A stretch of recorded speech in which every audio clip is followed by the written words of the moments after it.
Hello, everyone, and I'm very excited. I am Mike Kenichi, and welcome to the first edition of something we're going to have a lot of fun with.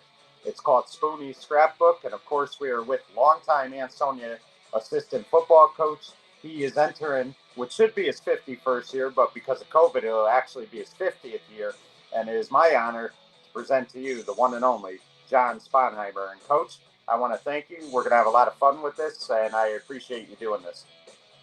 Mike, the pleasure is mine. I've enjoyed many of your podcasts. I really enjoy the time and effort you put into Valley sports, especially Derby sports. And I look forward to talking about high school football with you, Mike. It's a great profession to some extent that we call it, and I'm just very happy to be involved with it.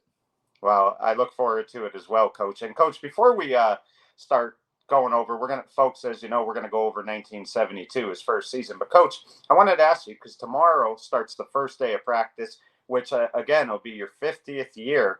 Let me ask you: do you still get excited the night before? Like, are you ready to go? Are you looking forward to tomorrow? I'm looking forward to it very much, Mike. You always meet a new group of freshmen, and you have returning veterans who have worked very hard in the weight room in the off year, in the winter rather.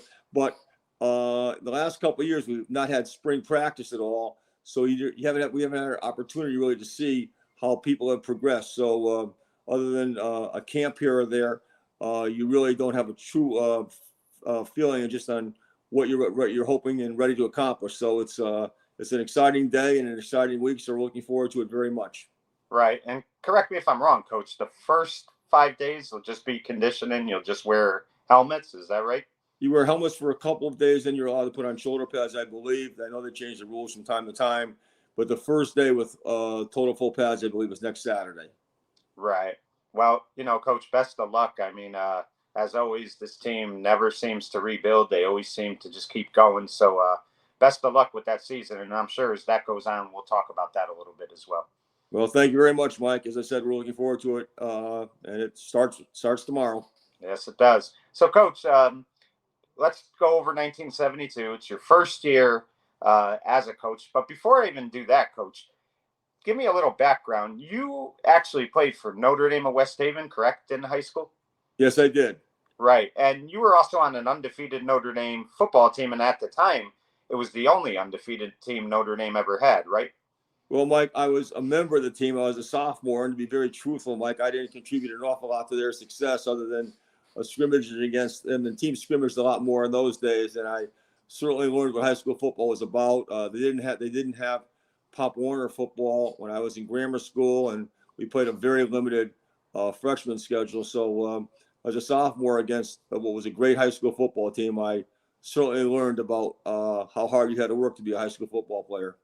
Right. And on that undefeated team, I believe Buddy Chernovitz, the longtime Cable 10 announcer, was the quarterback of that team, right? Buddy Chernovitz was the quarterback. We had a great player, Ed Schreck, who passed away very untimely at an early age. He was basically the player of the year in the state. We had a very fine tackle from Ansonia named Danny Martin, who was a two-way tackle, who became the captain of Vermont. We had an awful lot of college football players, maybe 7 or 8, one of whom was a fellow named George McQueenie, who was an All-Ivy guard at Cornell, a teammate of mine there. He was an All-Ivy guard when I was a sophomore. He was a senior. So there was an awful lot of talent on that team. Right. And, Coach, as a kid, you played Little League for Derby, Biddy for Derby. So you were a Derby guy. I mean, was there ever a thought before you got to high school that you were considering going to Derby High? There was a thought at the time. However, I had gone to St. Mary's Grammar School, and my parents thought that Notre Dame would be a better place for me at that time. I certainly would have enjoyed going to Derby High School, and their program really improved an awful lot while I was in high school. But it did work out very well for me in all the sports that I played at Notre Dame High School. Right. So, Coach, first year, 1972, and I believe you were the co-freshman coach along with your good friend, the late, great Jack Hunt. And the thing about that is, I mean, I would ask you, did you feel like you had any experience? But you played for Yale, you played semi-pro. So I think you knew the game very well enough to be able to jump right in. And especially coaching at that level, freshman, you weren't too concerned, correct? Well, to be honest with you, I probably knew a lot of football, but I didn't know a lot about coaching. I knew what it entailed, but just the day-to-day work with it and trying to get systems in place. Basically, I was running the offense, Jack was running the defense, and it was as I said, the first time I was involved in doing anything like that. It was a tremendous learning experience. I was very fortunate to be involved with Jack, and I had known Bill McAllister from years before. We did rigging work one summer together before he took over the Derby job. So there was a real friendship there. So all in all, it was a great place to start out, and I'm so glad I stayed there. Right. And how did you, because if I recall, and we've talked a few times, you were only going to do this maybe for a year. You didn't plan on doing it long term. So how did the coaching even come about? Did he see you one day and just ask you if you were interested? Actually, I was standing on Main Street in Ansonia talking to Jim Delavolpe's father. Vin Delavolpe was a friend of mine. A very good friend of Vin Delavolpe's was a fellow named Joe Cardella, who was a member of the Board of Education in Ansonia. He came up and he just said to me, I know you're gonna be a lawyer now. There's a freshman opening and you'd be coaching with your friend Jack Hunt. Would you like to do it? I said, geez, I never even thought about that. I knew Bill McAllister. So I said, well, I'll give it a try for a year, see if I can be of help and many assistants. And 1 year became 50 somehow. And Coach, you mentioned being a lawyer, and I talked to Steve Riley, who is a Derby graduate. He's coached baseball a long time. I always ask him this, and I'll ask you the same thing. I mean, that could not have been easy to try to adjust to your schedule, be able to go to practice every day. I'm sure you had to go back to work after practice a lot of times, correct? Oh, all the times. And actually, one of the reasons I did stay coaching the freshmen and obviously work with the varsity on game days and during the week. But if I had to miss freshman practice because I was tied up with some legal matter, and that happens, that has happened many times, but I've had great assistance with me. But it's far easier to miss a freshman practice than a varsity practice during the week when you're playing and preparing for an opponent. So it's worked out very well over the years. Right. Now, when you came to Ansonia that first year, they were slowly starting to turn it around. Bobby Lisi, when I had him on a couple of years ago with Charlie DeCenzo and Tony Branca and those guys, he jokingly said how you used to always refer to his class as the Lisi years because they had some bad teams. So when you got there, I mean, Ansonia they were starting to turn it around, but they had some real down years. Well, in 68 and 69, I believe those were we still affectionately refer to as the Lisi years. I believe they were 2-7 in both years. And then again, I was in law school at the time, but I saw 1 or 2 games a year when Ansonia played. And I believe, and they had winning records, I believe, in 70 and 71. But the albatross still hanging over the head was Derby, of course, and Naugatuck was very good then. And they hadn't had much success against either team during those years. And so there was a lot to be done in the Ansonia football. And that's where it stood in 72 when I arrived. And you guys still played an independent schedule at that time, correct? We did. In 1972, we played Notre Dame, we played West Haven, we played Hartford Public, right. we played Derby, we played Shelton, and other NBL games. We played Torrington. We played, basically the schedule was made, before I even got there, but there were very, very formidable teams on the schedule then. Right. So you start coaching freshmen, which, like you said, year one would end up being 50 years, but you coach along with Jack Hunt. Now, I know you and Jack played on the Caston softball teams for many years, but did you know Jack well yet, or were you just getting to know him? No, I knew him very well then, just from the KO club. I had played against him in high school basketball, and then after the season in 1965, I played for the KO club team in a number of tournaments, and got to know him from around the Ansonia, and so I was very familiar with Jack at the time. Right, and I'm glad you brought up the KO club because I was going to ask you this at some point, but I'll ask you now.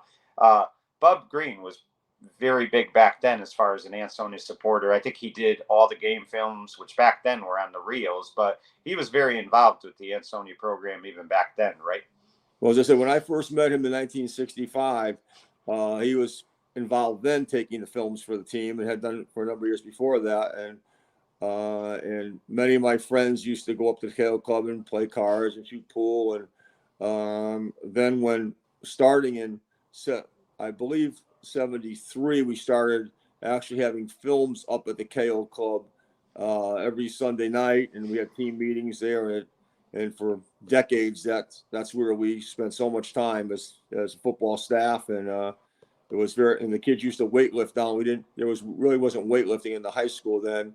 There was a gym downstairs in the KO Club, and they spent a lot of time on their own lifting weights back in the 70s. Right. And what fascinates me about the game films that he did, uh, years ago, they distributed so many of these game films. They passed them around. So great to watch these games. He did a tremendous job recording those games, and that could not have been easy because, nowadays you could just take a phone and record it. It's so easy. But back then, to do a reel to reel, that was very challenging, and he did a tremendous job. I mean, and it was done for the purpose so the coaches could watch the games, see what kind of mistakes were made and stuff. And I mean, he was really an asset to that program in that way as well. It was a tremendous advantage we had. And the second the game was done, he would hand us the film. We get it developed. We'd meet the next morning, and we were head and shoulders ahead of many teams on the availability of having film during that time. Right. Now, when I talked to Charlie DeCenzo, probably years back when I asked him about this, he said that even when he became an adult, having Coach McAllister as a coach, he was still kind of intimidated by him even when he was an adult. So let me ask you, McAllister was a no-nonsense guy, and were you nervous at all that first year coaching under him? Well, I wouldn't say I was nervous, but I certainly respected him, as we all did, even through the rest of his coaching career with us. There was a tremendous amount of respect for Coach McAllister. You didn't want to have him give you that stare and not have an answer for him. So he certainly got everyone's attention, including the coaching staff, but he was a great guy to be with. Right. Now, the first year you coached freshman with Jack, did you have anybody helping you, or was it just strictly you and Jack doing it? It was just Jack and I that were together. Right.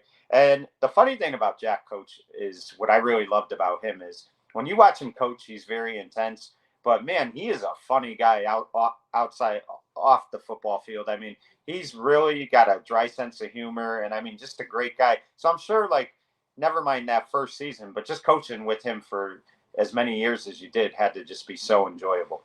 Oh, it was. He had a tremendous sense of humor. He was a fun guy to be with. He could he could take it as well as we gave it. I mean, even though he was a head coach, I mean, he spent so much time with Jim Del Volpe, Bobby Lisi, myself, Earl Stanley. I mean, we were more brothers like than head coach and assistants, and there was an awful lot of give and take and a lot of laughs over the years. Right. So let me ask you, Coach. I know in Derby what they used to do with the freshman coaches is they would have, when Derby was playing their games, a lot of times other teams were playing, they would have the freshman coaches go scout.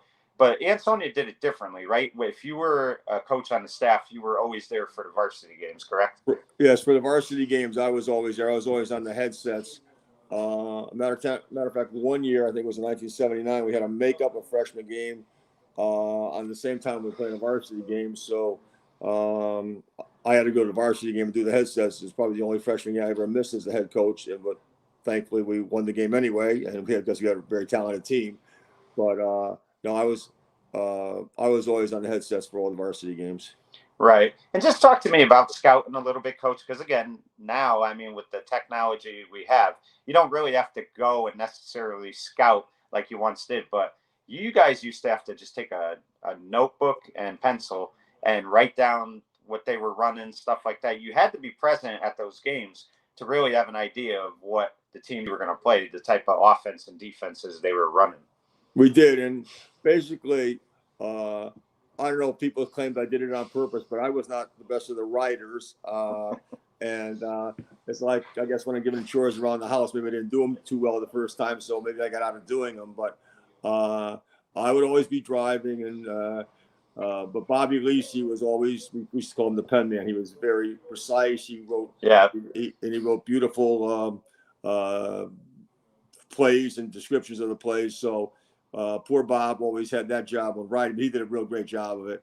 And but it was, even now when we exchange films, you still like to see teams in person as much as you possibly can. Yeah. I mean, the camera can tell you a lot of things, but sometimes it can't tell you. It can't tell you exactly what you see when you're at a game, and so it's still great if you can get to games. And a lot of games are played on Thursday, Fridays, and Saturdays. Or different times they're played now. So we try and get to every single game we can get to. Right. And Coach, when I was kind of going over notes and trying to come up with some fun facts about today's show, it's funny, your first year in 1972, there were a few things I thought about that hadn't occurred yet. One, George Steinbrenner had yet to own the New York Yankees, which is hard to believe because, I mean, throughout my life, George was the owner. The other thing was the show Kojak, which was very popular, had yet to be on the airwaves. And then another important fact was I think 1972 was the year that the great Kevin Sharkey, one of your great players in Ansonia, was actually born. So it's just hard to believe that, 72 probably doesn't seem long to you. I mean, it was a long time ago, but you can remember stuff like it was yesterday. And yet you look at these things and you're like, wow, I mean, think about it. George wasn't the owner. Kevin wasn't born. It's crazy to think of that stuff.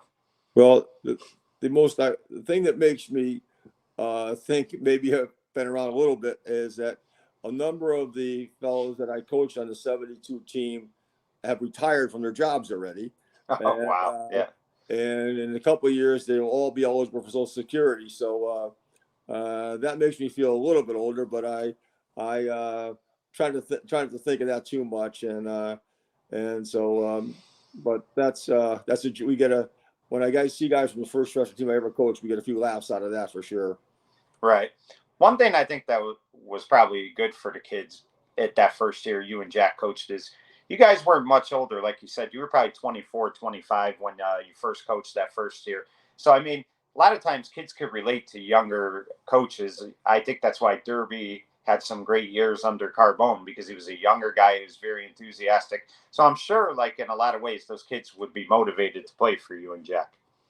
Well, I think that did help the Ansonia program quite a bit. Jack and I were younger, and then in the next year we added Jim Delavopi and Bobby Lisi, Del was a year younger than I, and Bobby was 5 years younger. So it was a little bit different than some of the prior coaching staffs that Bill McAllister had with some of the older people who were not, and they didn't live in Ansonia, they didn't live in Derby, they didn't perhaps weren't quite as close to the kids year round as we were and going to different basketball games, baseball games like we always did. So certainly that was a change of the type of coaching staff that Ansonia had, and I think it worked out for the best. Right. So I'm assuming for that first year you and Jack coached together, you called the offense, he called the defense. Am I right in saying that? That's correct. Right. And one thing about Jack that I always loved too, coaches, especially when he coached the varsity, is he really trusted his assistants. I don't even think Jack was necessarily a coordinator when he was the head coach. He let Bobby run the defense. He let Jimmy Dell run the offense later. He let Tom Brackett. So, I mean, he really trusted his assistants. And I think that's just, goes with the extension of him coaching with Coach McAllister as well, because Coach McAllister was kind of the same way. Well, yes, that's true. They both were that way. Perhaps Jack was probably even more so because he had grown up with Dell, grown up with Bobby, grown up with me, and but all in all, and the game changed, and it changes constantly. It's never changed more than going to the one back and the quarterback and in the gun and all as it is now compared to how when we first started. But all in all. Both coaches, Jack and Bill McAllister, were tremendous head coaches who really rely a lot on their assistants. Right. Now, let me ask you, that first year, did you find yourself, and I'm sure Jack probably did too, calling each other a lot throughout that season, coming up with different ways, like especially if you were preparing for a Derby or a Naugatuck that week? I mean, did you guys talk a lot on the phone as well? We did, but we also, I mean, we spent a lot of time at the field before we even went home and trying to figure things out together. I mean, it was the first time either one of us had really tried to put a so-called game plan together and to have a good idea of what the other guy was going to do, what he was going to do on defense, or what I was going to do on offense. So it was always interesting anyway, to say the least. Right. We're going to get to the varsity of that season, but let me ask you, as far as the freshmen went, how did the team do that first year? And what would you say was your strengths that first year and your weaknesses? Like, what would you say there was one or maybe two things you felt you needed to work on going forward? Well, the strength, as it turned out, is that Terry Golson was a freshman running back, and he missed the first 3 or 4 games. We started out, I believe we were 1-5, to be honest with you, and we were playing Derby, who was 5-1, I think, at the time, and Terry Golson had come back a couple games before, and he had a fantastic game, ran for about 350 yards and 4 touchdowns. Wow. We won the game, and then we beat Seymour, Naugatuck, and someone else again at the end of the year. So we got a lot better, and we got a lot better on defense. But having a freshman back like Terry Golson when he was healthy certainly made us a lot better. And we had a great young receiver. Pat McNamara was just starting to come into his own, and Jimmy McGarry was the quarterback, and he did a great job. And we had the Duncan twins and a kid named Gary Giannone who was very good. And so it was a great learning experience, and we got a lot better on the freshman program going forward from there. Right. And one thing that coaches would always say, especially Derby and Ansonia coaches, that you could really turn your season around if you beat Derby or if you beat Ansonia. So, I mean, being 1-5 and then beating Derby, it looks like it really turned things around. Obviously, getting Terry back made a big difference, but it seems like you guys kind of coasted the rest of the way. I mean, you finished 5-5, so pretty good record after that Derby game. Well, we were happy the way things turned out at the end of the year, but it was a long month of October and September until we finally got a little bit better. Right. And if I'm not mistaken, Sandy was probably in 8th grade that year, right? You'd get him the following season. No, Sandy came in 75. He was a freshman in 1975. Okay, so he was in 6th grade. That's hard to believe. But let's talk about the varsity a little bit, because I believe they went 6-4 or 5-5, something like that. Varsity went 6-4, and interestingly enough, the 4 losses, they lost to Derby, who went undefeated. They lost to Naugatuck, who went undefeated. They lost to West Haven, who went undefeated, and they lost to Hartford Public, who went 8-2. And at the time they played them, they were 7-2, and they went to 8-0, and they ended up losing the last 2 games of the year. So the varsity played a very, very difficult schedule, but they still beat Notre Dame, they beat Shelton, and they won the rest of the games. But all of those teams were outstanding, and they all finished within the top 4 or 5 teams in the state that year. Right. And it's funny, when I always think of Ansonia and the coaches, and especially Coach McAllister, I think of Coach McAllister, yourself, Jack, Bobby Lisi, Dell. But obviously Dell wasn't there yet, and you and Jack were on the freshmen, and Bobby wasn't there as well. So who was Coach McAllister's main assistants on the varsity that year?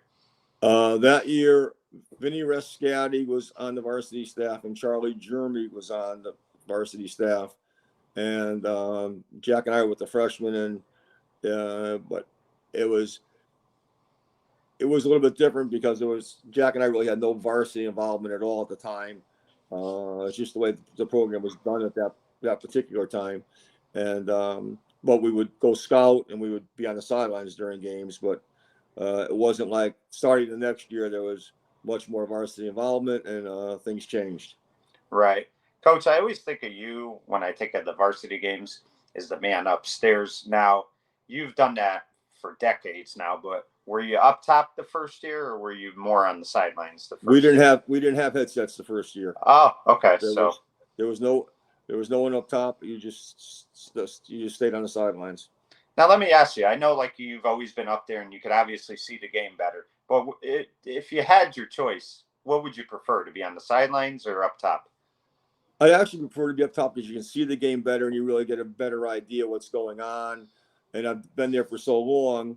I think the other coaches rather have me up top too, so at least they can get me out of the way. But and they always say that anyway, and they're probably right. But it's just I feel comfortable doing it, and that's where I've been. Right. Now, talk to me about some of the players from that 72 varsity team. I'm trying to think. One guy I always think of, he was a very good lineman for Ansonia, was Nick Canada. Was he on that 72 team, or had he graduated? Nick Canada was the right tackle on that team. they had some excellent offensive line and offensive and defensive line. Nick Canada and another fellow named Bruce Cafaso were together, and they had an excellent center named Stan Saska, and they had a very good tight end named Freddie Constantino, and there were the other two I'm not 100% sure of. Mike Schreiber was a very good receiver on that team, and Billy Shortle was a junior quarterback, and of course Roger Rings was a junior, and I guess he had a pretty decent sophomore year, although Frank Tishka was the main back when he was a sophomore, but he really progressed as a junior and really had some outstanding games. And Terry Golson's brother Keith was a running back on that team. There were some very good there were three excellent sophomores who played a lot on defense: Joe Zura, Jimmy Dempsey, and Billy Chaplick. And Joey Cardella was a junior linebacker who was a very good player. So I'm just trying to think of some of the players on that 72 team, but it was mainly led by Canada and Cafaso, was big, strong lineman there. Right. And let me ask you, Coach, what kind of offense did Ansonia run back then in 72? Ansonia ran mostly split backs, the split back offense with a flanker and two tight ends at the time. Roger Rings was the left halfback, and the right halfback varied. It was sometimes Keith Golson, sometimes I believe Ronnie Billadu might have played there, but it was primarily a split back offense. Right. And Coach, one of the things that I really liked about Derby and Ansonia, especially like what I saw in the late 80s, early 90s, is they utilized the fullback and tight end a lot in their offensive, especially in the passing game, which a lot of teams didn't do as time went on, which was kind of disappointing. But I mean, how invaluable is the tight end and fullback position, especially when you're doing passing plays? No, especially with the tight end. I mean, Derby, we used to always claim. I mean, Derby was famous running the bootleg pass, right? They just split in, dragging the tight end across, and they did a great job with it. And the tight end, running the play action passes out of the power plays and stuff was very important. And Freddie Constantino was a very good tight end. But there's just so much more of the ball being thrown now than it was then when I first got there. Right. Coach, I think of like this generation. I think of like my nephews, who one graduated in 2017, the other graduated this past year for Ansonia. All they've ever seen is Ansonia just beat Derby, and usually beat them effortlessly. But people forget that in the late 60s, early 70s, Derby had Ansonia's number for a while. And the first few years you coached there, you were on the losing end against Derby. So let me ask you, what was that feeling like? Like, how important back then was it to beat Derby, and how disappointing was it lots of times when it wasn't happening early on? Mike, it was real important.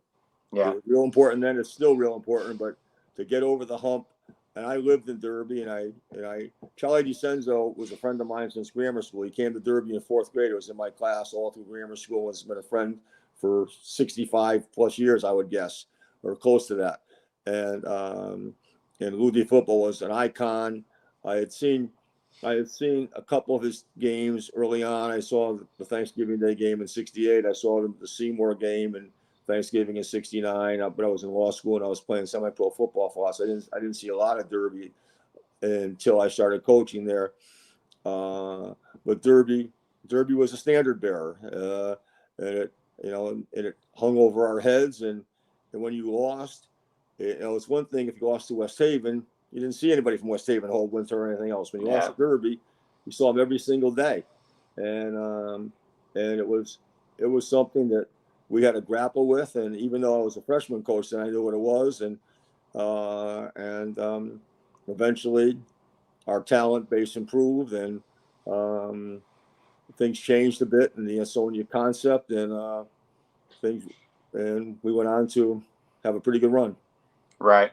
And I always say that every kid that is either from Derby or from Ansonia that puts on the pads, they really have to experience that rivalry and get a chance to play in it to see how special it really is, because the whole week is just a different feel. Like, you never want to downplay the other teams you're preparing for, but when you prepare for Derby or when you prepare for Ansonia, I mean, you could just tell the intensity is so much different that week.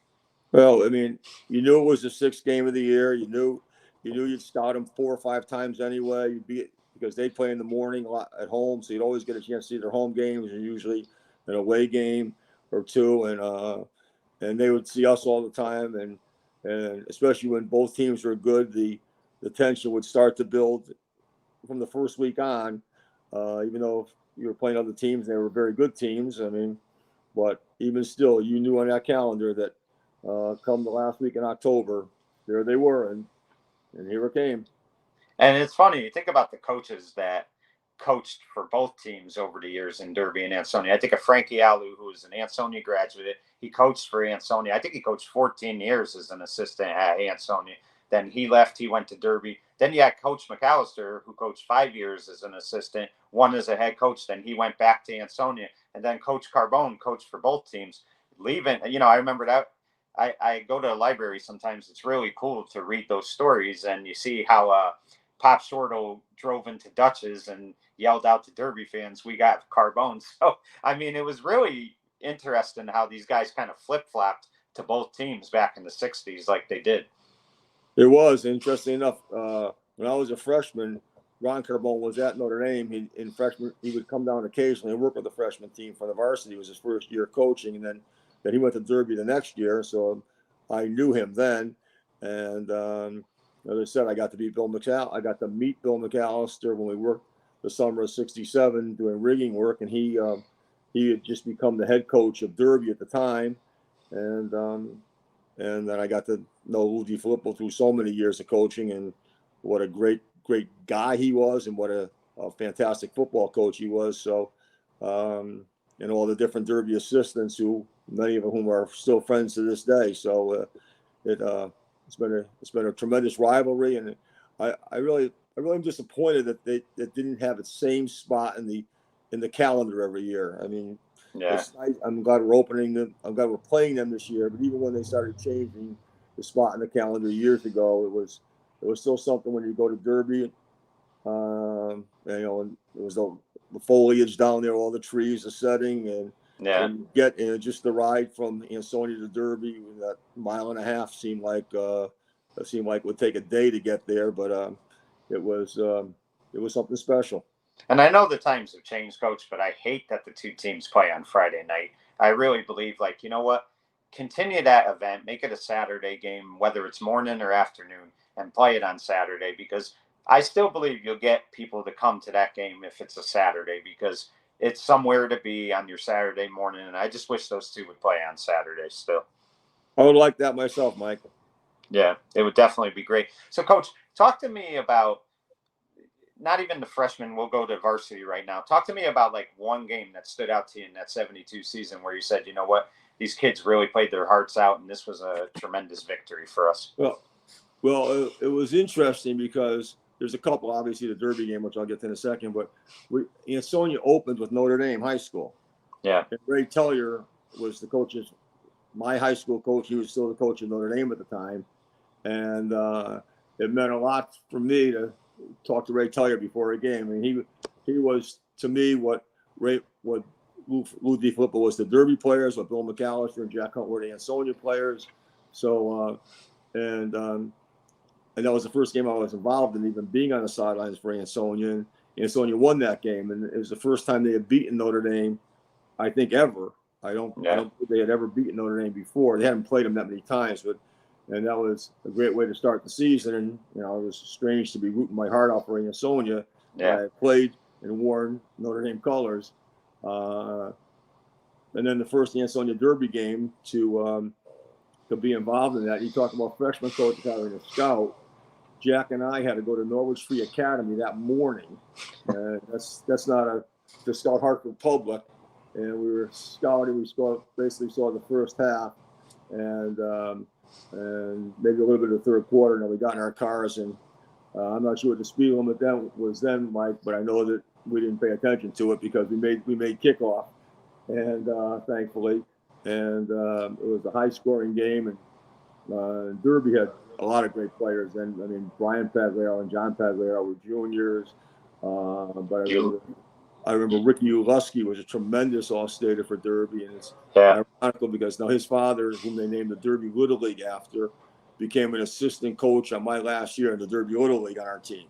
Right. So I knew the Ulusky family, and the game went back and forth. I think Derby scored about 40 points, if I remember. I think they won something like 40-22 or something, somewhere along those lines. But it was a high-scoring game. But certainly Derby got the better of the game and hit some big plays. But it was the first time I had been on the sidelines for an Ansonia Derby game, and just the tension and the crowd involvement. It was a special day, even though we lost. Right. So let me ask you, Coach. Again, you had talked about how you just thought you were going to do this one year. By like week 6 or 7, did you say to yourself, you know what, I want to come back? Like were you thinking about it then and saying, I want to do this again? Or I was, I saw how I can fit it in with my schedule. And I said, as long as I can do that. And I enjoyed my involvement with the people and, the parents, but especially the kids. So I figured I'd certainly give it another chance. And then 73 changed a lot of things also. Right. And Coach, I always feel like you got to get through that first year, whether you're coaching freshmen, whether you're coaching Pop Warner or you're coaching varsity, whatever it is, you got to get through that first year because that's going to be the year that you're going to make mistakes. And you'll probably always make mistakes because nobody's perfect. But at the same time, you get better and better the more you coach, and you learn things more. You go to clinics or you see different things, you watch film and stuff. So, I mean, I always feel like no matter how long you coach, you never could stop learning. That's true. It's obviously true.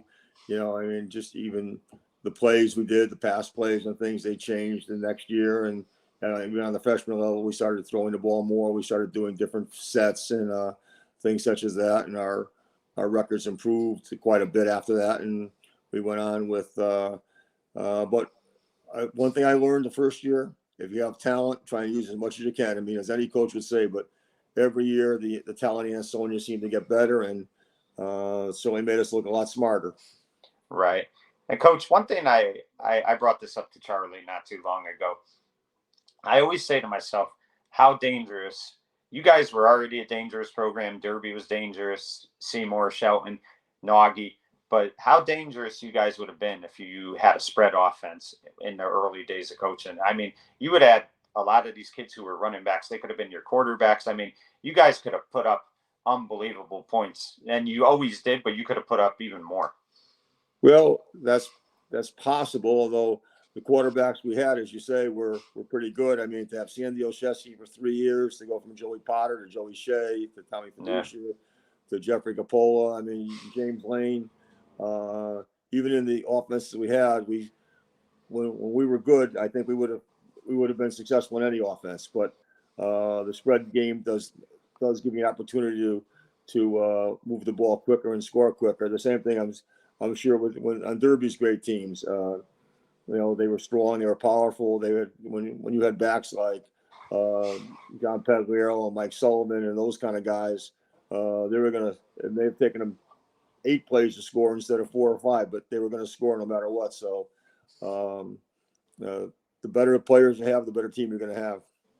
Right. So, Coach, that season comes to an end. Let me ask you, what was the one thing that you learned the most from Coach McAllister in that first year? Like one thing you took with you in that first year that in a lot of ways you've kind of carried over your coaching career? How tough it is to be successful all the time when you're playing good teams. It's such a thin line between winning and losing, and you have to be prepared. And there's times in the game things are going to change. You have to be prepared for the changes. But when winning and losing, there's always 1 or 2 games a year that can go either way, and you have to be fortunate. But the more prepared you are, the better chance you have of winning those close games. Right. Well, Coach, this was a great first run. I look forward to doing this to you on a weekly or even every 2 weeks basis. But great first show. Good job by you. And I wish you the best of luck in the season. And I know we're going to talk throughout the season. But great first episode, and I look forward to doing this throughout the season. And I look forward to it also, Michael. It's always great to see you. Thank you very much. Thank you, Coach. And that was Spooney's Scrapbook. Of course, that was Coach John Sponheimer, and I'm Mike Kenichi saying good night, everyone.